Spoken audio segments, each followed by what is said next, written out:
Di episode sebelumnya, setelah Naofumi memakai skill overpowernya, dia terlihat kelelahan akibat resiko kekuatan yang terlalu besar. Naofumi dan kawan-kawan juga bertemu dengan seorang cewek bernama Horai. Dia ingin Naofumi untuk membunuhnya saat itu juga.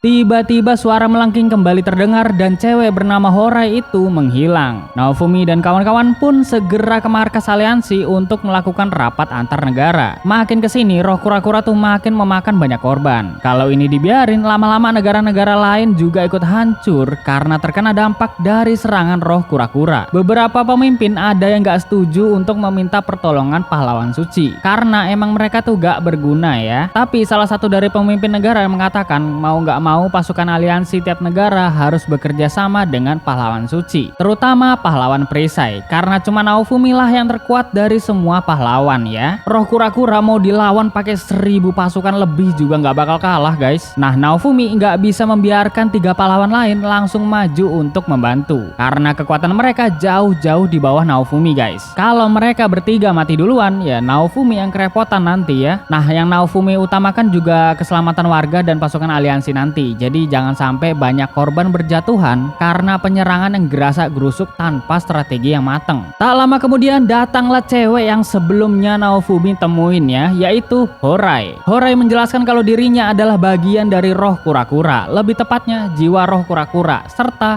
Guardian Beast tipe manusia. Guardian Beast tipe manusia ini diciptakan oleh kura-kura untuk mengambil jiwa-jiwa orang yang udah meninggal di setiap negara agar dapat mencegah datangnya gelombang malapetaka. Semakin banyak jiwa-jiwa yang diserap oleh roh kura-kura, maka rentan waktu kemunculan gelombang malapetaka akan semakin lama. Sedangkan roh kura-kura itu sendiri bertugas untuk melindungi dunia Raptalia dan kawan-kawan. Kalau seandainya Guardian Beast tipe manusia nggak bisa memenuhi tugasnya, maka roh kura-kura itu akan bangkit dan bakalan melepas segelnya sendiri ya. Lalu mulai membunuh orang-orang agar bisa mendapatkan jiwa yang cukup untuk menghalau kemunculan gelombang malapetaka. Tapi kasus atau masalah yang dihadapi sekarang ini, segel itu terbuka bener-bener bukan dari keputusan roh kura-kura ya, melainkan ada seseorang yang melepasnya secara paksa dan mengendalikan roh kura-kura tersebut. Padahal selama ini Guardian Beast tipe manusia udah memenuhi tugasnya. Segel roh kura-kura gak bisa dibuka atau dilepas oleh sembarang orang. Hanya pahlawanlah yang bisa membukanya. Baik Vassal Hero yang biasa disebut pahlawan 7 bintang atau Holy Hero yang biasa disebut pahlawan suci. Kalau ada pahlawan yang mengetahui keberadaan Guardian Beast tipe manusia dan mengalahkannya saat itu juga, maka si pahlawan itu bakal langsung diberitahu cara untuk membuka segel roh kura-kura. Para pahlawan diberitahu cara penting ini karena tugas mereka itu adalah melindungi dan menyelamatkan dunia. Sama seperti tugas roh kura-kura. Guardian Beast tipe manusia harus dan wajib memberitahu hal itu karena ini bertujuan agar para pahlawan bisa memberhentikan gelombang secara langsung. Jelas Naofumi kaget yang mendengar penjelasan panjangnya Horai ini teman-teman, karena dia tuh baru menyadari maksud dari Vittoria yang sebenarnya, yaitu untuk menyelamatkan dunia maka akan memakan banyak korban. Ini semua menuntut pengorbanan yang besar agar dunia bisa selamat. Kalaupun Horai yang sebagai jiwa roh kura-kura itu sendiri dibunuh, tetap dia bakal bisa hidup lagi karena roh kura-kura juga masih ada kan. Yang paling pasti adalah roh kura-kura akan menuju ke tempat yang bener-bener padat penduduk karena jiwa yang diambil juga bakal lebih banyak kan. Nah, para pemimpin mulai berdebat di sini ya, tapi di antara mereka tuh gak ada yang mau bahas strategi guys. Malah yang dibahas itu siapa yang bakal memimpin pasukan aliansi terbesar antar negara. Yang satu pede banget pengen mimpin tapi otaknya kopong ya kan. Yang satu lagi nggak mau kalah dan menunjukkan kalau negaranya tuh yang paling banyak mempersiapkan stok senjata gitu loh. Yang botak juga sok tahu gitu kan cara mengalahkan roh kura-kura.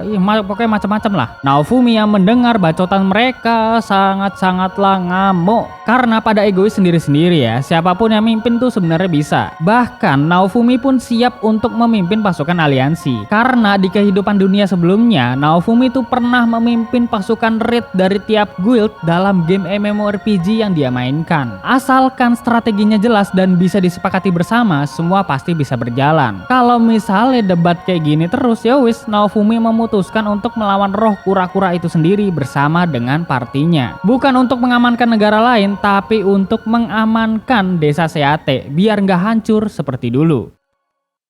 Di luar, Risia dan Shiro sedang menunggu Naofumi selesai rapat. Lalu terlihat ada Saito dan nenek tua di sana. Tadi tuh mereka kesini barengan sama Ratu ya. Nah, mereka itu gak bisa membiarkan Naofumi dan partinya untuk melawan roh kura-kura itu sendirian. Karena emang bentuknya buset, gede banget guys. Tak lama kemudian Raphtalia datang dan memberi kabar kalau rapat tuh gak berjalan sempurna. Para pemimpin berdebat dan Naofumi memutuskan untuk melawan roh kura-kura itu bersama teman separtinya. Jelas Saito ini kaget guys, karena roh kura-kura itu kan gede banget ya. Gimana caranya ngalahin gitu pakai party yang sekecil gini, orangnya iya cuma sedikit itu kan. Lalu Horai pun menyela omongan mereka dan memperkenalkan diri saat itu juga. Begitu pula Raphtalia dan kawan-kawan ya. Di sini tuh sempat flashback scene ke sewaktu Ratu memberi wilayah desa Seate ya. Aku gak bakal jelasin ulang lagi karena ini udah ada penjelasannya di part 11 kemarin ya, di bagian akhir atau enggak di menit-menit akhir gitu ya. Pokoknya dari Saito ngajarin Raphtalia berpedang, abis itu Risia juga dilatih sama nenek tua gitu kan. Nenek tua juga mengawasi pelatihan sekaligus mengajarkan pelatihan bela diri Hengen Musou. Ya pokoknya macam-macam lah. Sudah aku ceritakan, jadi kalian tinggal cek link di deskripsi aja gitu kan untuk part 11 ya. Jangan ke part-part lain teman-teman, biar gak kelamaan nontonnya ya. Oke, lanjut. Malam hari pun tiba. Raphtalia menghampiri Naofumi yang sedang menyendiri di tengah jembatan sungai. Raphtalia bener-bener kepikiran tentang roh kura-kura itu. Dia juga gak mau desa dan kota hancur karena ulah orang yang mengendalikan roh kura-kura tersebut. Raphtalia berharap kalau kita semua bisa menyusun rencana agar pemimpin negara gak berdebat lagi ya. Kalau misalnya mereka nggak mau nyusun strategi, kita aja yang nyaranin strateginya. Nanti Ratu, Raphtalia, Naofumi, Shiro, Risia, Saito, nenek tua, serta Horai berpikir bersama agar rencana bisa tersusun dengan rapi. Pemimpin negara juga pasti bakalan dengerin strategi yang diusulin Naofumi, karena cuma dia satu-satunya pahlawan yang bisa menjadi harapan bagi semua orang.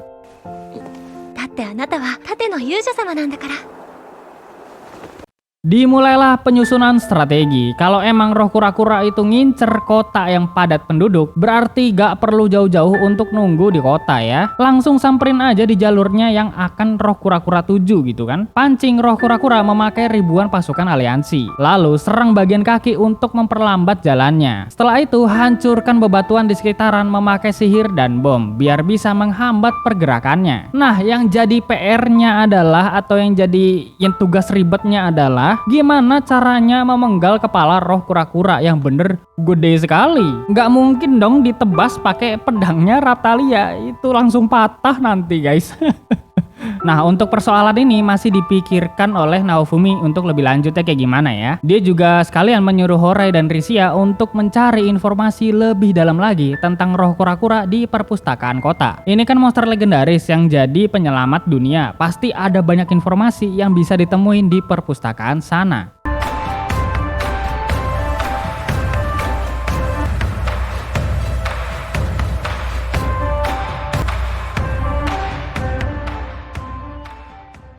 Mereka semua bermalam di sekitaran jalur roh kura-kura. Saito mengatakan kalau sebelum dia ikut Ratu ke sini, dia itu dititipin barang-barang sama Elhart guys. Saito pun mengambilnya dan terlihat perlengkapan Raphtalia, Shiro dan juga Risia udah jadi ya. Kostum Risia yang sebelumnya penguin modelnya itu dimodif ulang sama Elhart dan jadi mirip kayak Shiro waktu lagi mode burungnya ya. Nah, di sela-sela kehangatan malam, Horai itu bertanya kepada Risia, apa iya dia itu masuk ke party Naofumi biar bisa dapat pengakuan dari Itsuki. Risia pun mengiyakannya karena emang dia tuh terlalu lemah. Jadi dia meminta bantuan kepada Naofumi untuk menjadikannya lebih kuat. Horai pun di sini langsung bilang ya kalau misalnya Risia cinta sama Itsuki, nanti Horai kasih tahu cara-caranya biar bisa dapat selah-selah hati para lelaki gitu kan. Dijamin laki-laki tuh gak bakal nolak kalau dikasih beginian. Nah, si Horai itu ya paham setelah ini karena dia tuh sering melakukannya untuk mendapatkan banyak pria.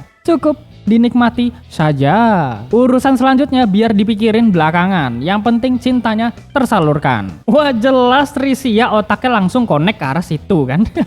Malah dia tuh jadi merah merona, malu-malu gitu.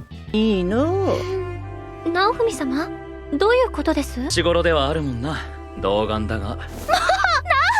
やってからなんて、そんなんじゃないです。Ini malah Raphtalia polos sekali ya, aduh, nggak paham sama apa yang diomongin Horai gitu kan. Padahal Saito juga ikut merah merona gitu, dan Naofumi juga paham maksudnya ya. Bahkan nenek tua paham loh, ya maklum sih dia udah sepuh. Kalian paham nggak nih maksudnya Horai? Kalau nggak paham ya wes berarti masih pada di bawah umur ya. Dah lanjut cerita guys. Di sela-sela obrolan mereka terdengar lengkingan suara kembali. Dan ini menandakan kalau roh kura-kura masih terus bergerak. 霊気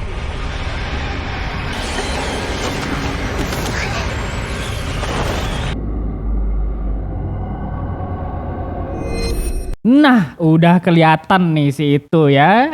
Ya itulah ya, udah aku nggak mau terlalu spoiler guys. Nanti aja kalau udah nyampe episode itu ya.